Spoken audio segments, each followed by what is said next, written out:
The exhibit is tucked away in the back corner of Chula Vista's central library. When you step inside, you're immediately transported across time. Old newspaper clippings and family photographs make up the Filipinos of South Bay exhibit, which tells the sweeping story of the Filipino diaspora. What became those pillars that brought the community together?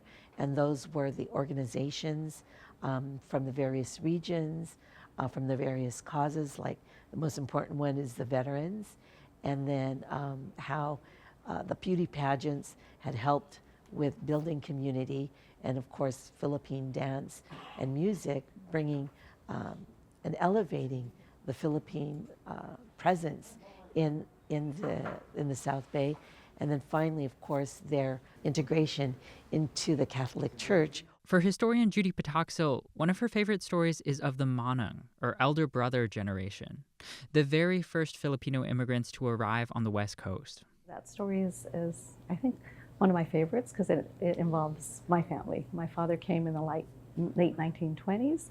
He came to come to school, though, not so much, but he did become a laborer as well because the reality of discrimination and the Great Depression. But when World War II, he joined the U.S. Army, and then that's how he went back to the Philippines, met my mom, and brought her. The exhibit also shows a range of other stories, from flags that Filipino organizers carried alongside Cesar Chavez to photos of a tiny Imperial Beach barbershop that in the evenings would transform into a dance studio. Organizers say they are fighting to get this history the recognition it deserves, even though the Filipino community is the largest Asian American group in San Diego and the second largest in California. Even though we have been the largest Asian American ethnic group, our stories have not been told.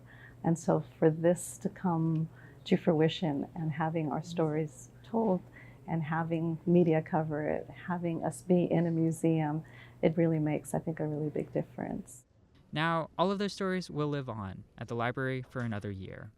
Kori Suzuki, KPBS News.